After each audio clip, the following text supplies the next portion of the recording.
Noong October 2015, nakatanggap si Alice Ruggles ng isang mensahe sa Facebook mula kay Lance Corporal Trimaan Dillon na kilala bilang Harry. Nakita niya ang isang larawan ni Alice na ipinost ng isang mutual na kaibigan at nagkomento na siya ang pinaka-naturally beautiful woman na nakita niya. Matapos ang komunikasyong ito, nagsimula silang mag-usap ng regular sa Facebook. Nasa Afghanistan si Harry.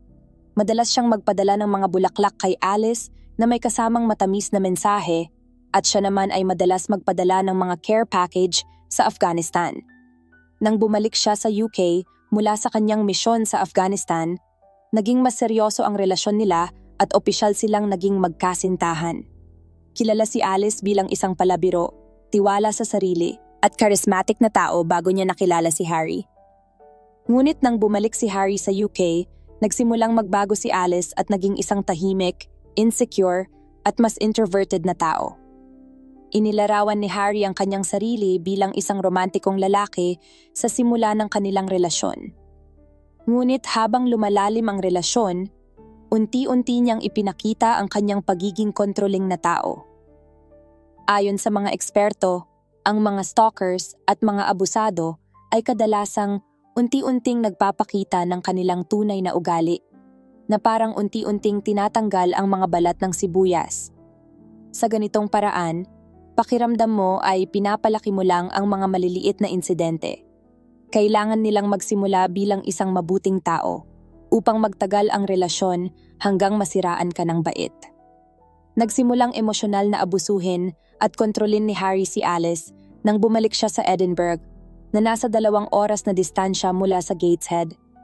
Ayon sa mga kaibigan at pamilya ni Alice, ilan sa mga insidente ay ang pagpapagawa ni Harry kay Alice na lumabas mula sa shower at tumayo sa kusina na hubot-hubad at basang-basa para magamit ang banyo. Pinupulaan niya siya sa pagiging sexy sa publiko, ngunit kinukonde na rin siya kapag hindi tumugma ang kanyang pananamit sa gusto ni Harry. Nagkomento din si Harry tungkol sa ilong ni Alice at mga buhok sa kanyang mga braso. Pinahihiwalay siya nito sa mga kaibigan at pamilya, inaakusahan siya ng pagtataksil at sinubukan siyang pagselusin gamit ang ibang babae. Ang mga ito ba ay halatang pang-aabuso para sa mga nag-aalala? Nag-iwan ba ito ng pisikal na marka? Hindi. Ngunit isang taktika ito upang maramdaman ni Alice na siya ang may kasalanan sa lahat ng ginawa ni Harry, na nararapat lang ito at walang halaga siya kung wala si Harry. Ginamit ito upang kumbinsihin siya na ang mga ito ay mga maliliit na bagay lamang. Wala sa mga ito ang sapat upang magdulot ng paghihiwalay. Noong summer ng 2016, natuklasan ni Alice na si Harry ay may ibang babae at tinapos ang kanilang relasyon. Iniulat na simula noon, nagsimulang mag-stalk si Harry kay Alice. Sumulat si Harry ng liham kay Alice na nagsasabing nais siyang pakasalan at kailangan niyang manatili kay Harry magpakailanman. Nagsulat din siya ng mga tula, kabilang ang isang linyang nagsasabing hindi niya matanggap na tapos na ang kanilang relasyon. Tinawagan siya ni Harry ng paulit-ulit at maraming beses. Dumating din siya sa bahay ni Alice nang hindi inaasahan at walang paanyaya. Nagpadala siya ng mga mensahe sa kanya na parang obsessed, sa isang mensahe na nagsasabing puputulin niya ang kanyang braso upang makasama siya at magsusulat siya ng liham gamit ang dugo. Ginamit ni Harry ang mga password ni Alice upang i-hack ang kanyang Facebook at iba pang mga account, na tumulong sa kanya na matukoy ang kinaroroonan ni Alice at gawing mas madali ang pagsunod sa kanya. Nag-iwan siya ng mga nakakakilabot na voicemail at sa isa sa mga ito, sinabi niyang hindi niya nais patayin si Alice. Narinig din ito ng kasamahan ni Alice na si Maxine at naalala niyang paulit-ulit na binanggit ni Harry ang salitang patayin ka sa parehong voicemail. Nagsimulang matakot si Alice para sa kanyang kaligtasan at nagsimulang magbawas ng timbang at magpakita ng matinding sintomas ng anxiety. Noong taglagas ng 2016, nagpunta siya upang bisitahin ang kanyang kapatid sa Germany at nakilala ang isang British Army officer na si Mike na naging kasintahan niya. Nalaman ni Harry ang tungkol sa relasyon at naging obsessed kung mas magaling si Mike kaysa sa kanya.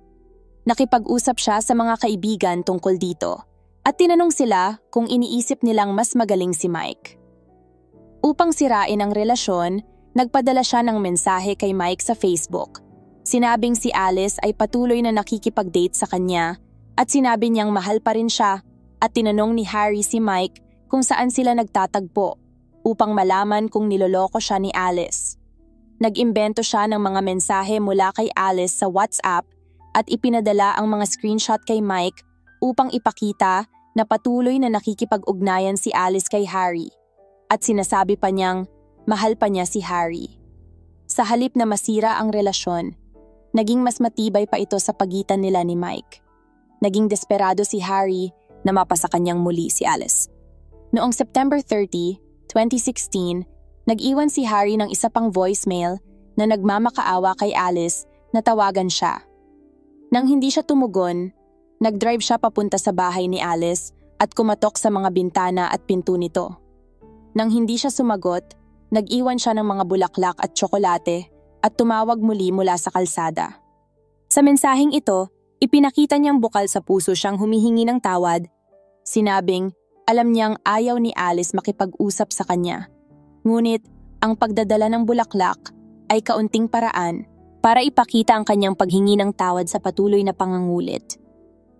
Sinabi niya, kung ayaw mong makipag-usap sa akin, ayos lang. Naiintindihan ko. Tandaan na nag-drive siya ng higit sa 2 oras papunta sa bahay ni Alice upang magdala ng peace offering at ginising siya sa kalagitnaan ng gabi. Binanggit din niya ng maraming beses sa voicemail na ito na hindi niya nais patayin siya. Matapos ang insidenteng ito, nagdesisyon si Alice na tumawag sa pulisya upang i-report ang behavior ni Harry. Tinawagan niya ang non-emergency line, katulad ng pagtawag sa ating lokal na police department. Nangyari ito ng 12:33 a.m. ng Sabado, October 1.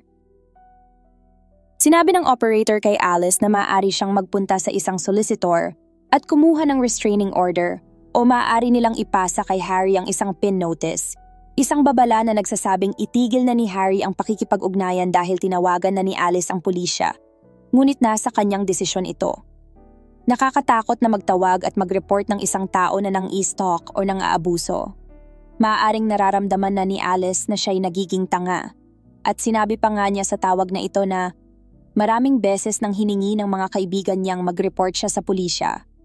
Pero hindi niya ito ginawa hanggang ngayon. Kung iiwan sa biktima ang pagpapasya ng tulong at proteksyon mula sa pulisya, kadalasan ay pipiliin nila ang mas magaan na opsyon o maghihintay na lang ng walang gagawin dahil sa takot. Wala nang available na appointment ang pulisya sa araw na iyon para kuhanan siya ng pahayag, kaya itinakda nila ito para sa susunod na araw.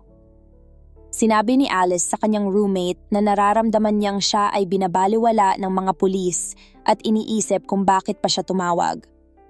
Halos 1 linggo pagkatapos, noong October 7, tumawag ulit si Alice upang i-report na nakatanggap siya ng isa pang sulat mula kay Harry matapos niyang matanggap ang PIN notice na may mga larawan nila ni Alice na magkasama. Tinanong ng operator kung ang sulat ay naglalaman ng mga banta. Sinabi ni Alice na hindi, pero ang pagtanggap ng anumang uri ng pakikipag-ugnayan matapos niyang paulit-ulit na hilinging tumigil at i-report ito sa pulisya ay nagiging banta na rin sa sarili nitong paraan. Kahit na wala itong direktang banta ng karahasan, ang patuloy niyang pakikipag-ugnayan ay nagsasabi ng, huwag mong pansinin ang PIN notice mo. Tinanong ng operator kung nais niyang ipaaresto si Harry. Tumanggi si Alice, ayaw niyang sirain ang career ni Harry. Sinabi nila sa kanya na ipapasa nila ang mensahe sa ibang tao at makikipag-ugnayan sila kay Alice hinggil sa issue. Muli, ang katotohanan na si Harry ay sadyang nilabag ang PIN notice pagkatapos niyang matanggap ito at pagkatapos sabihan ng kanyang commanding officer na iwasan na si Alice ay nagpapakita ng agresibo o nagbabantang behavior. Responsibilidad ng pulisya na kumilos kapag may taong nilalabag ang isang kautusan na itigil ang pakikipag-ugnayan. Sa puntong ito, naiinis na si Alice sa mga pulis at sa kakulangan ng tulong mula sa kanila. Tutugon lang sila kapag nasaksak na ako. Sinabi ni Alice sa kanyang kapatid matapos makailang beses magtawag sa pulisya para humingi ng proteksyon.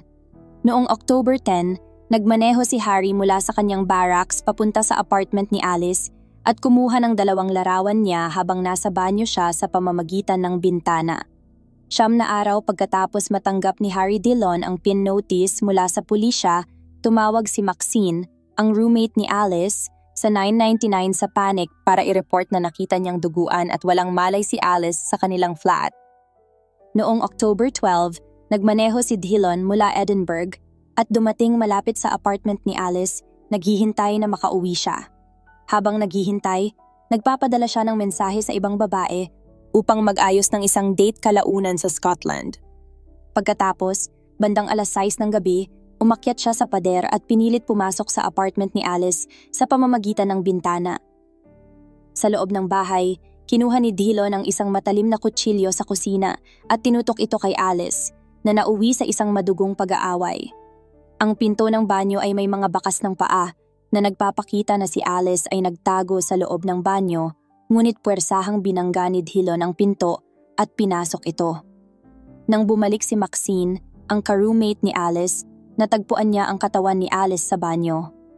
Ang katawan ni Alice ay may 6 na magkakahiwalay na hiwa sa lalamunan na nagpapakita ng matinding karahasan.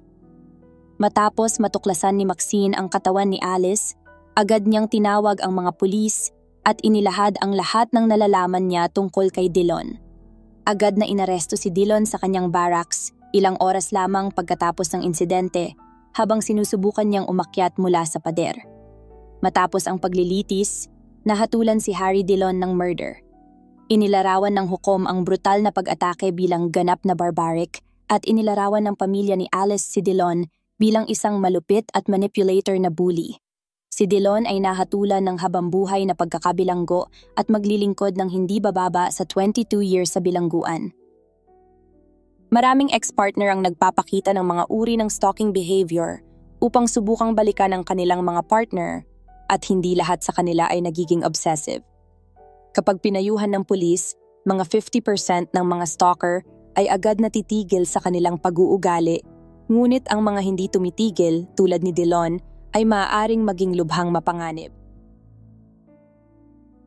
Hey everyone! I just wanted to take a moment to give a huge shout out to Mayok Cabs, Maria Jenna Poledo Shepherd, Lavila Val, Ita Seb, Nita Castañeda. Happy holiday po sa lahat. From Jeff Crime Solved Channel, mabuhay ang Pilipinas. May God bless you all. Maraming salamat po sa inyong lahat na mga sumusuporta pati na rin sa mga silent listener. Mabuhay kayo at patuloy na maging inspirasyon sa iba.